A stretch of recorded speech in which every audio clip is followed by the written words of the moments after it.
Subscribe करें और bell दबाएं ताकि कोई खबर रह न जाए।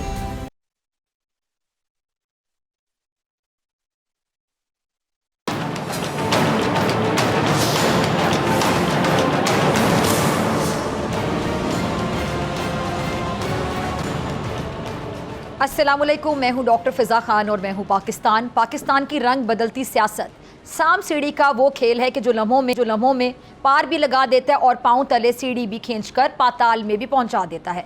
ये ऐन मुमकिन है कि कूचा सियासत की सुबह कड़क सैल्यूट और झंडे वाली गाड़ी पर सवारी से हो और ढलती शाम उसी झंडे वाली गाड़ी पर गिरफ्तारी की खबर लाए।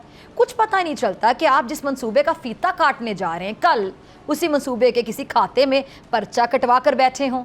यहाँ जो बिछी बिसात है उस पर बर वक्त चालें आपकी बका की जामिन होती हैं कि ज़रा सी गलती हुई नहीं और बाजी हाथ से गई नहीं। पाकिस्तान तहरीक इंसाफ से यकीनी तौर पर ऐसी बहुत सी गलतियाँ हुई हैं जिनका फ़ायदा उनके सियासी हरीफों ने उठाया और नुकसान तहरीक इंसाफ के हिस्से में आया। तहरीक इंसाफ में उन खैर ख्वाहों की कमी नहीं है जो उस वक्त भी कप्तान को बाउंसर फेंकने से मना करते थे कि जी बाहर जो हर बॉल होता है वो हेलमेट की तरफ नहीं जाता, बैट्समैन फुर्तीला हो तो फिर बॉल बाउंड्री वॉल से बाहर भी जा सकता है। और ऐसा ही हुआ, बॉल बाउंड्री वॉल से बाहर गई और कप्तान अंदर हो गए। अब सारी टीम तितर बितर हो गई और फिर पुरानी टीम की जगह ऐसे बल्लेबाज सामने आए जिनसे सीधी बॉल रोकी जा रही है और ना ही टेढ़ी जो बॉल है वो ठोकी जा रही है। और फील्डर हैं तो ऐसे के हाथ उठाते हैं और कैच गिरा देते हैं। अब इस सूरत हाल पर कप्तान के वो खिलाड़ी यकीनन अफसुर्दा हैं जो कप्तान के साथ मिलकर मुखालिफिन की किलियां खड़काते रहे थे। साबिक गवर्नर सिंध और तहरीक इंसाफ के बानी रुकन इमरान इस्माइल भी कप्तान 11 के उन्हीं खिलाड़ियों में से एक हैं जिन्होंने धरनों में, जलसों में, रैलियों में, हड़तालों में, मुजाहिरों में खूब परफॉर्म किया। क्या नारे लगाते मिले और फिर पार्टी तराने भी गाते दिखाई दिए। वो कराची में पाकिस्तान तहरीक इंसाफ का चेहरा रहे। उनकी पीटीआई से वाबस्तगी कह लें कि ऐसी रही है कि आजकल पीटीआई से वाबस्ता ना होने के बावजूद भी वो ख़ुद को पीटीआई ही का हिस्सा समझते हैं। मौजूदा सियासी सूरत हाल को वो भी देख कर यकीनी तौर पे अगर परेशान नहीं होते तो हैरान ज़रूर होते हों। आज मेरे साथ मौजूद है साबिक गवर्नर सिंध इमरान इस्माइल साहब। बहुत शुक्रिया इमरान साहब वक्त देने के लिए, ज्वाइन करने के लिए। इमरान साहब, आपको देखकर सबसे पहले तो सबको याद आता है वो गाना जो आपने बड़े इंथुजिज़म के साथ, बड़ी एनर्जी के साथ परफॉर्म किया, गाया कि रोक सको तो रोक लो, तब्दीली आई रहे। तब्दीली तो फिर वो नहीं आई, लेकिन आपकी पार्टी में बहुत कुछ तब्दील हो गया। पुराने लोग तितर बितर हो गए, कुछ लोग अपनी वफादारियां साबित करते करते खामोश होकर अपने घरों में बैठ गए, नए लोगों ने पार्टी को हाईजैक कर लिया। इस तब्दीली को आप कैसे देखते हैं? बहुत शुक्रिया फिजा, आपका जो इंट्रो था बड़ा मज़े का था और अपने टाइम के साथ साथ बड़ा मैच्योरिटी आपके अंदर आई है और बड़ी माशाल्लाह आपकी जो इंट्रो थी मैं सुन के मुस्कुरा भी रहा था और वो फैक्चुअल इंट्रो भी थी। बहुत शुक्रिया इमरान साहब। आगे प्रोटोकॉल दे रही होती है वही गाड़ी ब्रेक मार के कहती है कि चले सर आपका वक्त आ गया, अब आप गाड़ी जी जी काफी बड़ी हो गई।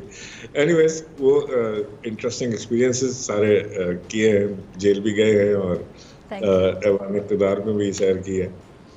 मैं समझता हूँ कि पाकिस्तान के अंदर अनफॉर्चुनेटली इस वक्त तमाम सियासी जमातें और तमाम जो लोग हैं वो कुछ ना कुछ अपनी भाग दौड़ के अंदर लगे हुए हैं कि जी किसी तरह मुझे ज़्यादा हिस्सा मिल जाए और पाकिस्तान की फ़िक्र करने वाला जो है वो कोई नहीं है और अल्टीमेटली पाकिस्तान की फ़िक्र जो है वो फिर पाकिस्तान फ़ौज का ज़िम्मा बन जाती है और फिर वो SIFC की सूरत में या किसी और सूरत में वो इस रोल को निभाते हैं, फिर तनकीद का सामना करना पड़ता है। वो सारी चीज़ें हमारे सामने होती हैं। एक तरफ कौम जो है वो आस भी लगाए बैठी होती है अपनी इस्टेब्लिशमेंट के साथ कि जी कोई पाकिस्तान पे बुरा वक्त आ जाए, सैलाब आ जाए, पाकिस्तान में कोई खुदा न खास्ता ज़लज़ला आ जाए, पाकिस्तान में कोई जंगी सूरत हाल हो, दहशतगर्दी हो, कोई चीज़ ऐसी हो जाए, कोविड आ जाए तो हम फ़ौरन हमारा जो एक जो सिरा होता है टू स्टार्ट वर्क विद वो पाकिस्तान आर्मी और पाकिस्तान के अफवाज पाकिस्तान की, चाहे वो बरी हो या एयरफोर्स हो या आर्मी हो, उसकी तरफ फ़ौरन ध्यान जाता है। NDMA भी उसका हिस्सा रहा है, वो सारा रहा है। और दूसरी तरफ हम ये भी चाहते हैं कि वो बिल्कुल अब बैरक्स में चले जाएं, वो इस तरफ बात ही ना करें, इधर आए ना तो बताते तो ये सियासतदान ही है, क्योंकि ये बिल्कुल मैं समझता हूँ कि नाअहली के उस दर्जे पे पहुँच चुकी है सियासत पाकिस्तान के अंदर कि उनका गुजारा ही नहीं है कि अगर उनके पीछे कोई भी हुकूमत हो पाकिस्तान की आज, कोई भी हुकूमत का आप नाम ले लें, अगर उसके पीछे अफवाज पाकिस्तान नहीं खड़ी होती तो वो हुकूमत चलती ही नहीं है। वो इसलिए कि इन अपने पैर नहीं है, इनके अपने पैर जमीन पर टिकते नहीं है नहीं। बहरहाल ये एक तो ये सिनारियो था। दूसरा ये पाकिस्तान तहरीक इंसाफ का जो आपने कहा, पाकिस्तान तहरीक इंसाफ की क़यादत जो है इस वक्त टिकटॉक की क़यादत, टिकटॉकर्स जो हैं वो क़यादत कर रहे हैं पाकिस्तान तहरीक इंसाफ की। अच्छा, बड़ा इंटरेस्टिंग सिनारियो है। एक पाकिस्तान तहरीक इंसाफ की क़यादत वो है जो पाकिस्तान से बाहर है, अमेरिका या इंग्लैंड में या यूरोप के दीगर मुल्कों में मुकीम है, ठीक है, और वो उनके और वो यूट्यूब पे बैठ के खिताब करते हैं, बड़े बड़े लोगों को सियासत सिखाते हैं। वो ये है कि आप पूछे ना, वो लगता है कि जी सारा इनकलाब वो इधर से घर से निकलो, तुम निकलोगे, तुम बाहर आओगे, तुम पहले तो खुद टिकट लेके आए ना पाकिस्तान, खुद आके एहतजाज कर लें। नहीं, मैं तो वहाँ यूरोप में बैठा हूँ, मैं तो नहीं आ सकता क्योंकि मैं गिरफ्तार हो जाऊंगा। क्योंकि आप बड़े सियाने, आप वहाँ बैठे हैं और यहाँ लोगों को आप कह रहे हैं कि बाहर निकलें। एक ये है। दूसरा एक इकोनॉमी बन गई है कि पाकिस्तान से बाहर जाएं, पाकिस्तान से बाहर जाके आप आर्मी को जो है वो बुरा भला कहें, एक चैनल खोलें यूट्यूब पे, उस पर आर्मी को बुरा भला कहें, और उसके बाद आप पाकिस्तान तहरीक इंसाफ की या तहरीक इंसाफ को भी छोड़ें, इमरान खान की तारीफ करें, आर्मी को बुरा भला कहें, और अपने नंबर्स जो रिक्वायर्ड नंबर्स हैं वो बढ़ा लें, सब्सक्रिप्शन शुरू हो जाएगी आपकी, वहाँ पैसा आना शुरू हो जाएगा। तो इनकी जो with in Europe US travelling है, उसमें जो मेरे वकील का खर्चा 12,000 पाउंड, मेरे फलाने का खर्चा, मेरी ट्रैवलिंग का खर्चा 10,000 पाउंड, मेरा फलाना खर्चा 5,000 पाउंड, वो सारे वो अलग वहाँ से खाते लगे हुए हैं। तो ये सारी चीज़ें एक अजीब इस वक्त मसमसे की सूरत हाल बन गई है कि इमरान खान एक लीडर है पाकिस्तान तहरीक इंसाफ का जो जेल में पड़े हुए हैं, साल से ऊपर हो गया। बाकी जो शाह महमूद कुरैशी या आपको उमर चीमा या चौधरी साहब का कहें, वो भी जेल में है। जो दूसरी लीडरशिप थी, मैं, अली जैदी, असद उमर और कई दीगर हमारे, जिनसे पार्टी छुड़वा दी गई, जिन्होंने पार्टी छोड़ी, जब मजबूरी में छोड़ी, किसी ने मुझे अब तक मुझे ऐसा नहीं मिला जिसने खुशी में छोड़ी हो।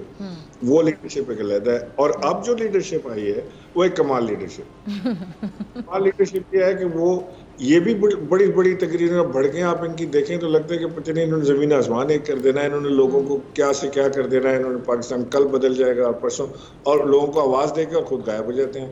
ट्वीट कर रहे हैं एक पाकिस्तान तहरीक इंसाफ का लीडर, मेरी बड़ी इज्जत करता हूँ, मेरे लिए बड़े काबिल एहतराम है, सलमान अकरम राजा साहब की बात कर रहा हूँ। I really admire him as a lawyer. He is और वो अच्छे आदमी है, बट जाहिर है कि उनके अंदर पॉलिटिकल एक्यूमेंट इतना नहीं है, उन्होंने जिंदगी भर सियासत नहीं की, उन्होंने जिंदगी भर वकालत की है। अब वो वहाँ पे उन्होंने एक ट्वीट की कि जी डी चौक पे अगर मैं आ जाता, अब पाकिस्तान तहरीक इंसाफ की क़यादत नमूदार हो जाती, तो वो अरेस्ट हो जाते 2 मिनट के जलवे के बाद, और अगर अरेस्ट हो जाते तो फिर पार्टी कौन चलाता, तो लिहाजा हम तो नहीं आए वहाँ पे। ये हमने बड़ी एक वो साइंस इसके अंदर लगाई कि जी हमें वहाँ नहीं जाना चाहिए। जब भी क़यादत जो है वो ऑपरेट फ्रॉम होम के ऊपर चलती है ना, वो क़यादत को कोई नहीं मानता। You always have to lead the front. आपने सलमान अकरम राजा का जिक्र किया है, इमरान साहब, सलमान अकरम राजा साहब ने ज़्यादा अभी लीड किया इस चीज़ को कि ये जो अभी जो हॉर्स ट्रेडिंग कहा जा रहा है, या जो लोग बिक गए, जो खिलाड़ी बिक गए, उनके हवाले से जो बात की जा रही है, तो आपने अपने एक इंटरव्यू में जिक्र किया था कि 2-3 लोग बिक सकते हैं, उनको ख़रीदा जा सकता है, और फिर ऐसा ही हुआ। आपको पहले से आपकी प्रेडिक्शन थी, आपका एक एनालिसिस था, या आप उन 2-3 लोगों को जानते थे कि उनका ज़मीर ख़रीदा जा सकता है, क्या था ये? नहीं, इन्फॉर्मेशन तो बिल्कुल भी नहीं थी मुझे, एक अंदाज़ा था। अंदाज़ा इसलिए था कि मैंने इस जमात में सियासी तौर पे मैंने आँख खोली है। यानी अब मैं तो लोगों से कहता हूँ ना कि मैंने तहरीक इंसाफ कभी ज्वाइन नहीं की, इसलिए कि मैं तहरीक इंसाफ बनाने वालों में से था, इमरान खान के साथ, और बानी अराकीन में से थे। बानी अराकीन भी ख़त्म हो गए। मैं तो आपसे कह रहा हूँ कि अगर आज आप बता दें इमरान खान और मेरे अलावा तहरीक इंसाफ में बानी अराकीन में से कौन रह गया था, तो कोई भी नहीं था। तो और मैंने बड़ी गुर्बत की ज़िंदगी इमरान खान के साथ गुजारी है, और मैंने उनके साथ बड़ा काम किया है। तो मैं ज़ाहिर है पार्टी को इनसाइड आउट जानता हूँ, और मैं ये जानता था कि ये कमज़ोर लोग जो हैं वो कितने हैं, और कितने इसमें से जिनके ऊपर काम हो सकता है और जो काम आ सकते हैं। तो बहरहाल वो मेरी तवक्कात से ज़्यादा ही निकले। तो मैंने सुना 9 का नंबर है, मुझे इल्म नहीं है कि वो 9 कौन है, लेकिन 4-5 का तो सबको पता ही है, और इन्हीं 4-5 के ऊपर शक भी था। अच्छा, पहले से शक था, ठीक है। अच्छा, तो इमरान साहब फिर ये क्या, वो कल मेरे साथ कमर ज़मान कायरा साहब प्रोग्राम में मौजूद थे, तो मैं उनसे भी बात कर रही थी, तो कह रहे थे कि कुछ ज़ाहिर बात है अपनी पार्टी को भी हौसला देना होता है, तो इट मीन्स कि अभी बहुत सी चीज़ें ऐसी हैं जो कि इनकी पार्टी की जानिब से ऑलरेडी पता है कि हमारे अंदर के लोग कैसे थे, तो वो फेस सेविंग की जा रही है। नहीं, फेस सेविंग तो देखे ना, फेस सेविंग तो हो नहीं सकती जब एक पार्टी के लोग निकल के जाके सामने खड़े होकर वोट डाल दें किसी और को, तो फिर उसमें फेस सेविंग क्या रह गई? वो तो ना अपना पार्टी फेस सेविंग चाह रही है, ना कर सकती है इसके अंदर। इसलिए मैं आपसे ये कह रहा हूँ कि ये जो तहरीक इंसाफ को कोई आर या शर्म इसमें नहीं होनी चाहिए कि जिन लोगों ने इनके साथ ये काम किया उनका नाम लें, उनको पार्टी से निकालें, उनको तहरीक इंसाफ के ऑफिशियल वेबसाइट के ऊपर और तहरीक इंसाफ के ऑफिशियल ट्विटर अकाउंट से इनकी तस्वीरें इस वक्त बाकायदा मुसलसल बड़े धुआंधार तरीके से चल रही हैं, और वो जो तहरीक इंसाफ का फॉलोअर है वो उसको पिक करके उसको बाकायदा प्रमोट भी कर रहा है। मैं जो इस वक्त एक और उसमें मसमसे में हूँ कि मैं मुझे ये देख रहा हूँ कि तहरीक इंसाफ ने अपनी सारी क़यादत की कमान जो है वो मौलाना फजल के हवाले कर दी है। Maulana Fazl Rehman has played very well and very smart. और अब जो जहाँ पे तहरीक इंसाफ इस वक्त मौजूद है और जो मौलाना का स्टैंस है वो मेरे हिसाब से तो बिल्कुल डिफरेंट दो डायरेक्शन है। लेकिन तहरीक इंसाफ सपोर्ट भी मौलाना साहब को कर रही है और तहरीक इंसाफ साथ में कहती है कि हम रोडों पे भी आएंगे। तो it will be very interesting to see in coming days के मौलाना साहब को वो उन्हीं अलकाबात से नवाजते हैं जो पहले करते रहे हैं, या वो बाइज्जत मकाम। अच्छा इमरान साहब, ये 26वीं ये जो तरमीम है, इसके बाद, इसके नफाज के बाद अब आप पीटीआई का, ख़ास तौर पे बानी चेयरमैन पीटीआई का केसेस में स्टेटस क्या देखते हैं? ये सवाल इसलिए मैं पूछ रही हूँ क्योंकि ओपनली डिस्कशन हो रही है, ओपनली कहा जा रहा है इनकी पार्टी की जानिब से भी, और चंद जो कानूनदान है, अली अहमद कुर्र साहब ये बात कर रहे थे और भी कुछ लोग ये बात करते हैं कि जी सारा जो मसला था वो जस्टिस मंसूर अली शाह साहब से था।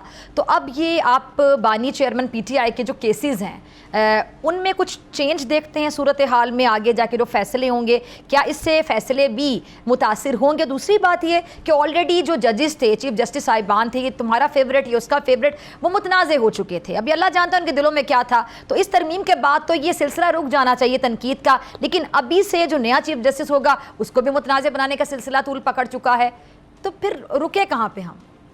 देखिए, मैं समझता हूँ कि जो तीन नाम इस वक्त है ना जो ज़ेर गौर, तीनों के तीनों बड़े बहुत ही बाइज्जत और बहुत ही अपने थॉरोब्रेड प्रोफेशनल हैं अपने अपनी जगह पे। बिल्कुल, तीनों सीनियर मोस्ट। जी, कोई भी आ जाए उससे इमरान खान के केसेस पे कोई फर्क नहीं पड़ेगा, ना उनके साथ जाती होगी, ना उनके साथ कोई फेवरेटिज्म होगा, और ना इमरान खान फेवरेटिज्म चाह रहे हैं। वो अपने केसेस अदालत में लड़के और सुरखरू होकर बाहर आना चाहते हैं, जो उनका हक है कि वो ज़रूर अदालत में अपने केसेस को लड़ें, बाहर आएँ। जो फिक्टिशियस केसेस हैं उनको फौरी ड्रॉप होना चाहिए। वो पाकिस्तान के साबिक़ा वज़ीर आज़म है, उनको फैसिलिटीज़ जो डिमांड करते हैं वो उनको मिलनी चाहिए।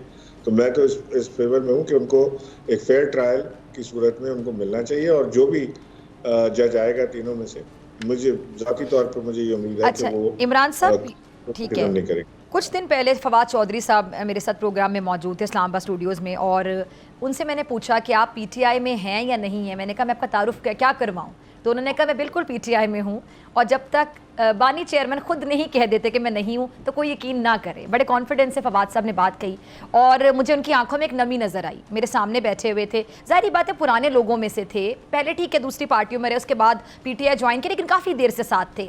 तो उनकी भी आपसे मिलती जुलती सोच थी कि कुछ नए लोग जो आए उन्होंने पुराने लोगों को रिप्लेस किया, और पुराने लोग ज़ाहिर बात है एक तकलीफ़ महसूस करते हैं, और आप भी कर सकते हैं, आप उनसे भी पुराने थे। तो आपने कभी बानी चेयरमैन पीटीआई से राब्ते की कोशिश की? क्योंकि फवाद चौधरी साहब के मुताबिक उनका राब्ता नहीं करवाया जाता, दरमियान में कुछ रुकावटें हैं, और ज़ाहिर बात है वो वही चेहरे हैं जिन्होंने पार्टी को पूरी तरह से अपने हाथों में लिया हुआ है। तो आपने भी कभी राब्ते की कोशिश की और आपका राब्ता नहीं हो सका? जी, मैंने एक दो बार कोशिश की लेकिन कोई राब्ता नहीं हो सका, और ये जो क्योंकि वो खान साहब मिलते ही उन 3-4 लोगों से हैं जिनको खतरात ये है कि वो अगर हम लोग रिवाइव हो गए पार्टी के अंदर तो उनका क्या बनेगा। जो इस वक्त वो गीदड़ सिंह उनके हाथ लगी हुई, उसका क्या होगा? और खुद उनके अंदर दम खम पाते नहीं है, जाके 40-40 दिन वहाँ CM-KP के घर के अंदर वो बैठे रहते हैं, छुपे रहते हैं, बाहर लोगों को कॉल की आवाज़ देते रहते हैं। वर्क फ्रॉम होम एनवायरनमेंट चल रहा है। ये पहली तब्दीली मैं देख रहा हूँ कि जो जिसके लीडर्स जो हैं अच्छा वो इमरान साहब, आप चूंकि इतने सीनियर एक सियासतदान हैं, एक सीनियर पुराने पार्टी के कारकुन हैं, तो मेरा ख्याल है कि आप तो खुलकर भी बात कर देंगे। इस लेवल पे जाके तो किसी से घबराहट की कोई ज़रूरत नहीं होती। इन तमाम चेहरों में जो बहुत ज़्यादा क्लोज़ हैं, बानी चेयरमैन PTI के, और मुलाकातें भी वही करते हैं, आपको क्या लगता है कि सबसे ज़्यादा नुकसान आपकी पुरानी साहब का पार्टी को किसने पहुँचाया? नहीं, सारे ही शामिल हैं उसके अंदर। फिर भी ज्यादा मतलब आपको क्या लगता है एक दो लोग जिन्होंने बहुत नुकसान पहुंचाया? अरे देखिए, मैं आपसे बता रहा हूँ ना कि आप शिबली फराज को ले लें, मेरा दोस्त था, मेरी बड़ी उसके साथ याराना था, लेकिन मैं देखता हूँ कि वो कायदाना सलाहियत उसके अंदर भी नहीं पाता। मैं देखता हूँ उमर अयूब हैं, मैं उनको भी इसी तरह देखता हूँ कि वो अपने जो कायदाना सलाहियत इस्तेमाल या नहीं करते, या उनको पता नहीं है कि कैसे करना है, कैसे चलाना है, प्रेशर नहीं ले पाते। आई डोंट नो आगे किस तरह से चलना है मामला, लेकिन इस वक्त जो पुराने लोग वहाँ पर मौजूद हैं, जिसके अंदर असद कैसर सर फहरिस्त हैं, उनको आगे आना चाहिए। ये आरिफ अलवी साहब हैं, उनको आगे आना चाहिए, आगे आके कमान संभालें। लेकिन ये लोग भी घर बैठे हुए हैं, आरिफ अलवी साहब भी घर बैठे हुए हैं, वो भी नहीं नजर आते कहीं पे। असद कैसर बेशक वो आगे बढ़ के काम कर रहा है, मैं समझता हूँ कि उसको ज़्यादा मौका मिलना चाहिए, क्योंकि वो पार्टी के लोगों को, अच्छे बुरों को, पुरानों को, नयों को, सबको पहचानते भी हैं। और वो और शिबली फराज और उमर अयूब से आपने कहा कि आप इतने मुतमईन नहीं इनकी परफॉर्मेंस से, उनको देखकर दुख होता है, तो मुझे पता है शिबली फराज आपने कहा आपके बहुत अच्छे दोस्त थे, अब दोस्त नहीं हैं। मैंने आपने नाम पूछे तो मैंने एक दो नाम आपके सामने ले लिए। ठीक है, बिल्कुल आपका राइट था। ठीक है, अच्छा सर मुझे बताएं, ठीक है, जी। लेकिन इमरान साहब आपने कहा शिबली फराज मेरे बहुत अच्छे दोस्त थे, अब उनसे दोस्ती नहीं है, तो दोस्ती खत्म होने की वजह क्या बनी? मतलब पार्टी के हवाले से आपने तहफ़्फ़ुज़ात का इजहार किया, पार्टी की फिक्र आपको सता रही थी? अगर मैं जानना चाह रहा हूँ, आप जवाब देना चाहें, आप पर है। नहीं, ऐसी बात नहीं है। जब हमने पार्टी छोड़ी तो इन्होंने फौरी तौर से बगैर इंतज़ार किए, बगैर हमारी बात सुने, बगैर कोई चीज़ की तस्दीक किए, इन लोगों ने फ़ौरन लेबल लगा दिया कि जी ये गद्दार है। और जाहिर है कि जो PTI के फॉलोअर्स हैं वो बड़े उस पर नाराज़ हुए कि जी ये क्या बात हुई कि ये इन्होंने, किसी ने कहा कि जी आपने गवर्नरी इंजॉय की, फिर आपने गद्दारी कर ली, किसी ने क्या बोला, किसी ने क्या बोला। अब इतना तो लोगों को अंदाज़ा होना चाहिए कि एक शख्स जिसने अपनी ज़िंदगी के 30-32 साल लगाए हों एक कॉज के पीछे, इमरान खान के साथ करा, और ये उस वक्त की बात है जब ये जो नाम हम सारे ले रहे हैं, ये हमें देखते भी नहीं थे पलट के उस तरफ कि जी तहरीक इंसाफ भी कोई चीज़ है। हम शादियों में जाते थे तो लोग हमारा मजाक उड़ाते थे कि जी जब हमने पहला इलेक्शन लड़ा, उसके बाद जब हम पब्लिक अपीयरेंस कहीं पे भी होती थी तो लोग हमारा मजाक उड़ाते थे कि जी ये आगे जी उनसे पूछो कब बन रहा है इमरान खान वज़ीर आज़म, कब आएगी भाई तुम्हारी जमात इक़्तिदार में। बाकी जो टेबल पे 10 में से 9 लोग होते थे वो हंसते थे।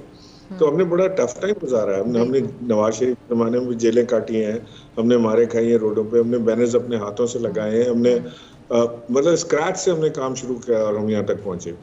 मैं अगर यहाँ गवर्नर बना या कुछ हुआ तो जो तहरीक इंसाफ की कामयाबी थी उसमें मेरा पूरा हिस्सा था, तो ऐसी बात नहीं। लेकिन जो हमारे साथ हुआ, हमारी साइड की स्टोरी तो किसी ने सुनी नहीं। अब ये जब टाइम आएगा जब हमारी साइड की स्टोरी बाहर आएगी तब लोगों को अंदाजा होगा। लेकिन फौरी तौर से गद्दारी का लेबल लगा देना, मैं समझता हूँ कि सबसे ज्यादा वफादार वो लोग थे जो जेल में गए और जिन्होंने जेल की सख्तियां सही, जो सह रहे हैं। और उसके बाद जो अगर नंबर 2 आप किसी को वफादार कह सकते हैं तो वो लोग थे जिन्होंने पार्टी के खिलाफ काम करने से इनकार किया, दोगलेपन से इनकार किया और पार्टी छोड़ के घर बैठ गए। वो ज्यादा वफादार बनिस्बत उन लोगों के कि जिन्होंने पार्टी के अंदर रहे, बड़े बड़े ओहदे उठाए और पार्टी के खिलाफ काम करते रहे, और वो सारे के सारे कॉम्प्रोमाइज लोग हैं। अच्छा, अभी भी कोई हैं जो पार्टी के अंदर रह के फायदे उठा रहे हैं और कॉम्प्रोमाइज्ड हैं? There are many। आप बड़ी खबर दे रहे हैं इमरान साहब।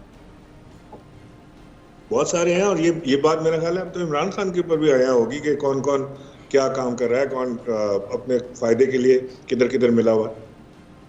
लेकिन कॉर्नर्ड आप जैसे लोग हो गए, फवाद चौधरी जैसे लोग हो गए, और वही लोग आ गए हैं जिनमें से जारी बात उन्हीं में से कोई होगा ना जो आप बता रहे हैं। ये टेम्परेरी चीजें हैं, ये ज्यादा दिन चलेगा नहीं। देखें ये जो ड्रामे होते हैं ना कि यहाँ से अच्छा, आगे बहुत से लोग एक्सपोज होने जा रहे हैं आपके एनालिसिस के मुताबिक। डे बाय डे एक्सपोज हो रहे हैं। आप खुद तहरीक इंसाफ के लोगों, सपोर्टर्स की आप ट्वीट्स और वो सारे देखें ना, या तहरीक इंसाफ में कराची सिंध में एक साहब हैं जो ड्रामा करते हैं जी वो बड़ा काफिला लेके जा रहे हैं, उन्होंने 130 बसें कर ली, फला कर लिया, और SHO में उनको पकड़ के जो है वो वापस कराची रवाना कर दिया। वो पहुंच ही नहीं पाते। जरा पहले हलीम आदिल शेख साहब की तरफ इशारा तो नहीं कर रहे? फोन कर दे कि मैं खुद उनको ले जाऊं अपनी गाड़ी में बिठा के डी चौक उतार के आऊं कि भाईजान आप यहाँ जाए, आप करें जाके तकलीफ। शेख साहब की बात कर रहे हैं ना आप, इमरान साहब? नाम नहीं ले रहा, वो शेख साहब भी मेरे बड़े दोस्त हैं। शेख साहब खुद भी समझ गए होंगे कि मेरी गाल हो रही है। चलिए सर, एंड में ज़रा आपसे जानना चाहूँगी कि क्या मशवरा देना चाहेंगे आप जितने भी लोग इस टाइम पे पीटीआई के फॉलोअर्स हैं, क्योंकि आपकी बहुत ज़्यादा कुर्बानी है इस पार्टी के लिए, 30-32 साल वाकई अपने देना किसी पार्टी को छोटी बात नहीं होती।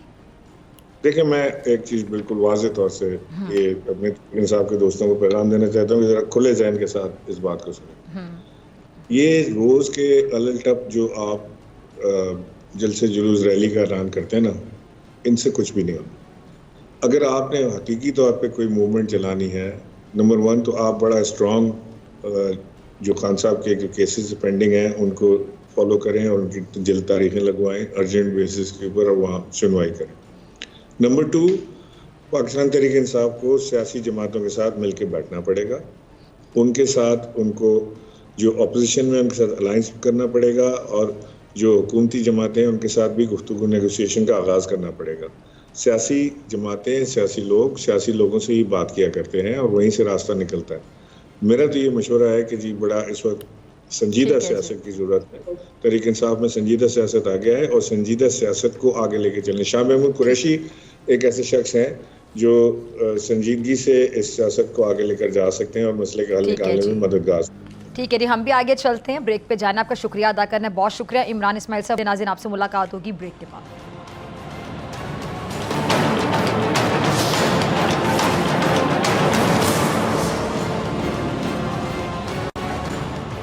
वेलकम बैक नाजरीन। आज की जो अहम खबर 26वीं आईनी तरमीम के बाद की जो सूरत हाल बनी हुई है वो आपके सामने है और इस पे बात करने के लिए मेरे साथ मौजूद मेहमान मौजूद है। माहिर कानून जहांगीर जदौन साहब, बहुत शुक्रिया ज्वाइन करने के लिए, और सीनियर तजियाकार एंकर पर्सन राना मुबशिर साहब हमारे साथ मौजूद हैं, सीनियर सहाफ़ी हैं। किसी तारीफ के मुताबिक राना साहब बहुत शुक्रिया वक्त देने के लिए। राना साहब, आपकी इजाज़त से ज़रा जहांगीर जदौन साहब से ज़रा कानूनी पहलू समझ लूँ। जहांगीर जदौन साहब, ये 26वीं जो तरमीम है इसके नफाज के बाद ये मामला जो पेचीदगी को ख़त्म करने के लिए एक स्टेप उठाया गया था पार्लियामेंट के फ्लोर से, और ये पार्लिमानी ज़ारी बात इख्तियार है पार्लियामेंटेरियंस का और ये करना भी चाहिए था पार्लियामेंट को, लेकिन इस पर एक अजीब सी सूरत हाल बन चुकी है। मसला कोर्ट में भी जा चुका है।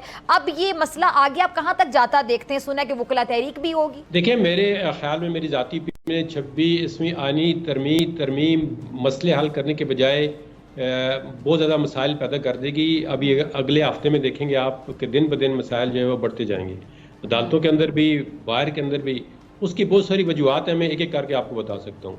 अभी देखें ना, अगर पहले आप अभी डिसाइड हो जाएगा कि जी आज ही के जी चीफ जस्टिस कौन बनता है, आईनी बेंच का सरबराह कौन बनता है, तो जब केसेस पाइल अप होना शुरू हो गए तो बहुत ज़्यादा इशूज़ बनेंगे कि कौन सा केस जो है वो आईनी बेंच के पास जाए, कौन सा आम कोर्ट में जाए और फिर किस तरह केस जाएगा।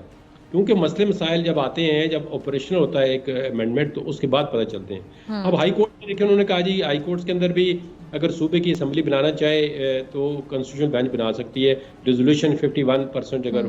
अब केपी में तो वो नहीं अगर बनाते तो केपी की हाई कोर्ट के पास जो है वो पूरी के पास कॉन्स्टिट्यूशनल अख्तियार होगा, जबकि दूसरों सूबों में अख्तियार जो है वो आपकी असम्बली के पास चला गया। असम्बली जिसको चाहिए कॉन्स्टिट्यूशनल बेंच बन जाएगा, तो असम्बली नहीं चाहेगी तो कोर्ट। मान लें कोर्ट के सारे अख्तियारात जो हैं वो एक आपने अपने हाथ में ले लिए, एग्जेक्टिव के हाथ में चले गए हैं। और पाकिस्तान के अंदर आपको पता है असम्बली किस तरह चलती है, मतलब अब मैं ज़्यादा इस पर बात नहीं करता, तो आपको सारा इल्म है कि आपकी पार्लियामेंट, आपकी कमेटियां, आपकी असम्बलियां किस तरह चलती हैं। जहांगीर साहब, सॉरी मैं आपकी बात काट रही हूँ, लेकिन चलें इस इकदाम से पहले 26वीं आईनी तरमीम इसका नफाज तो कल हुआ ना, इससे पहले की अगर हम बात करें तो तब भी जजेस के तमाम जो फैसले हैं, मैं तमाम फैसले बड़े अफसोस के साथ कह रही हूँ, क्योंकि मैं ऐसा नहीं कह रही, सियासतदान टीवी पे आकर बताते हैं, बहस करते हैं, ये फैसला मुतनाज़ है, वो जज मुतनाज़ है, ये उसका फेवरेट है, ये इसका फेवरेट है। तो अभी तक के तो फैसलों पर भी सवालिया निशान लगा हुआ है ना।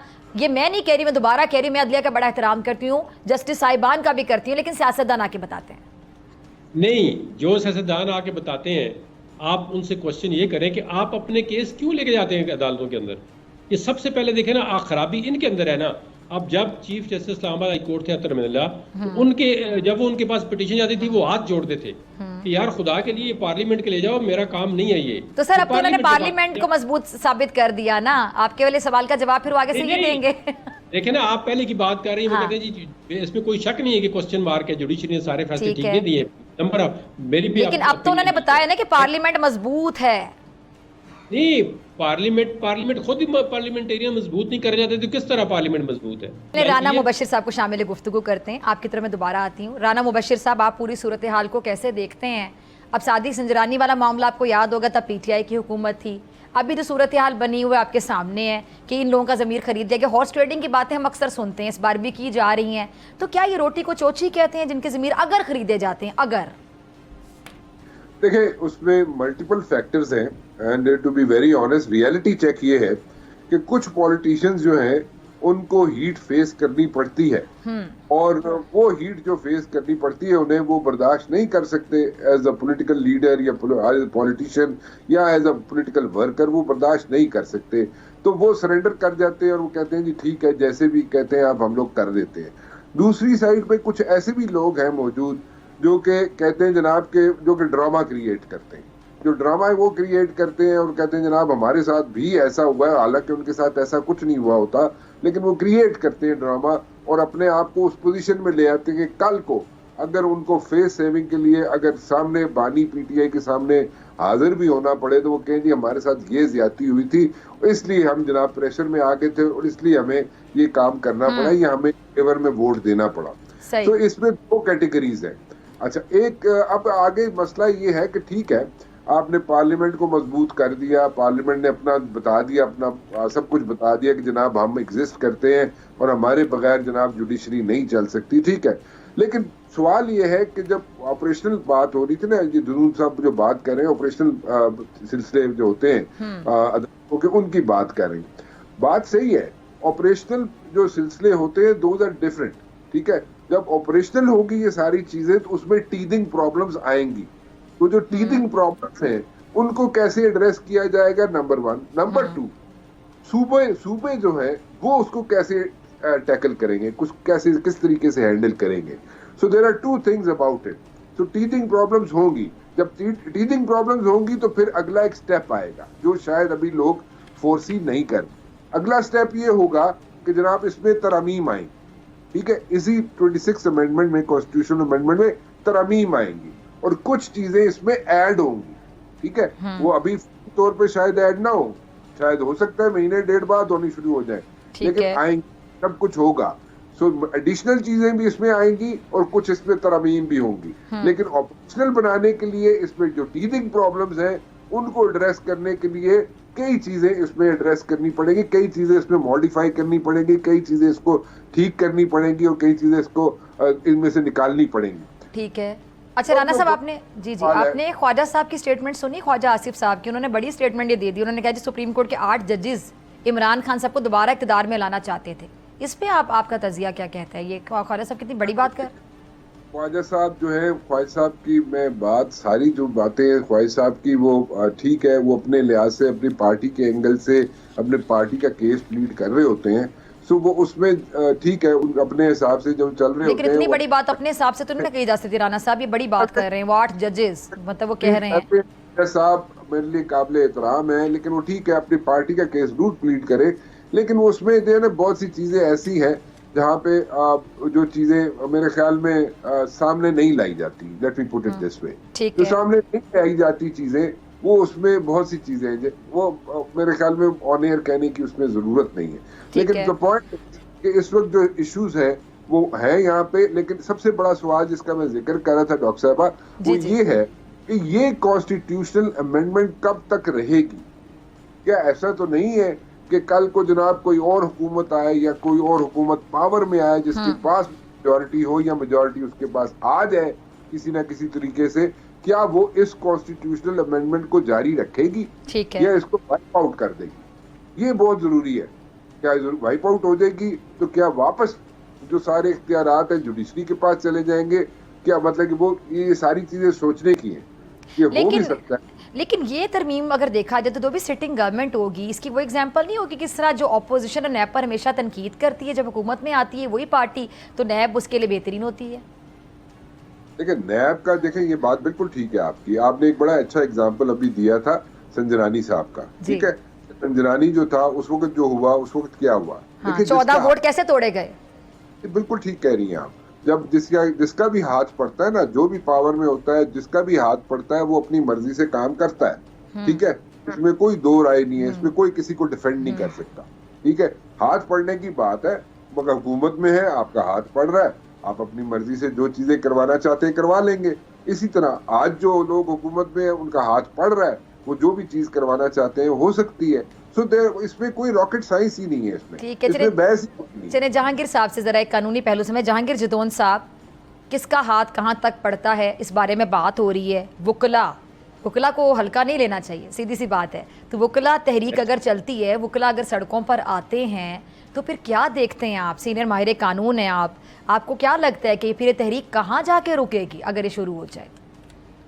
अच्छा, पहले मैं जो आपने बात की है और राना साहब ने, बिल्कुल मैं इससे इत्तेफाक करता हूँ। ये देखें ना, डिफेक्शन जिस पार्टी की फेवर में होती है वो खुश होता है, वो डिफेक्शन को वेलकम करता है। एग्जैक्टली। और जो लूजिंग एंड पे होता है वो कहता है जी बस ये और सॉरी मैं आपकी बात जरा काट के कुछ ऐड कर रहे हूँ, तभी जब ट्रेंड सेटिंग पोजीशन में होते हैं, जब आप ट्रेंड नहीं सेट कर पाते, तो फिर जब उस पर एहतजाज कर रहे होते हैं, जब आप ऑपोजिशन में होते हैं और आपके साथ हो रहा होता है, तो फिर आप भी वीक हो जाते हैं ना कि भाई आपने अपनी दफा क्या किया था।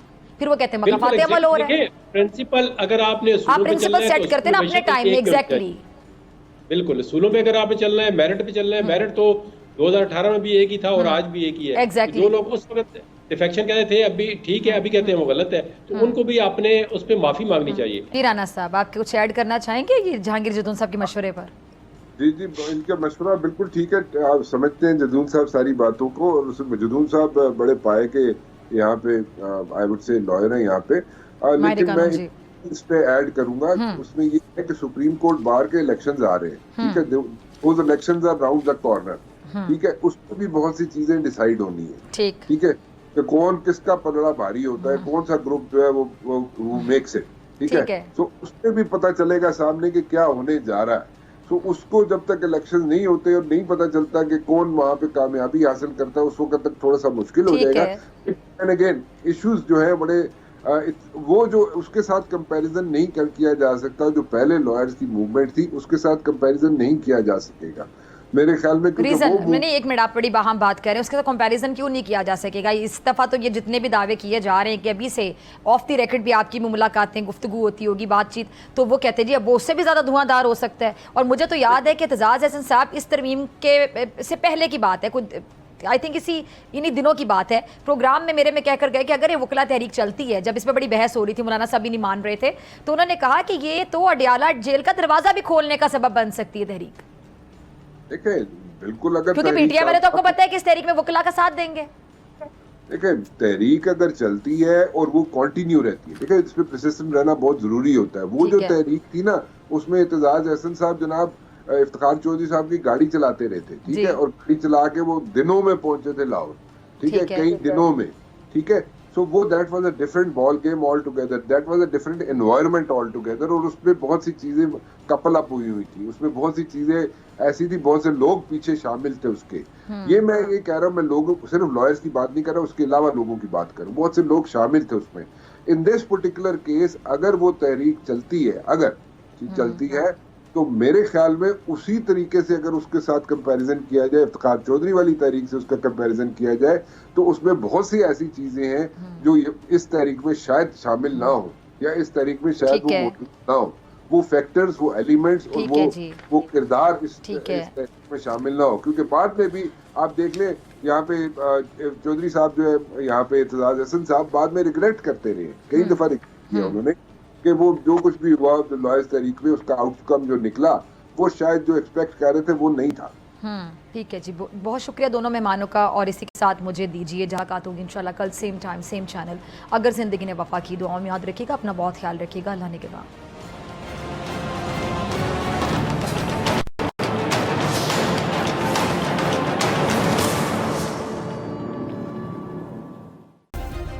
सब्सक्राइब करें और बेल दबाएं ताकि कोई खबर रह न जाए।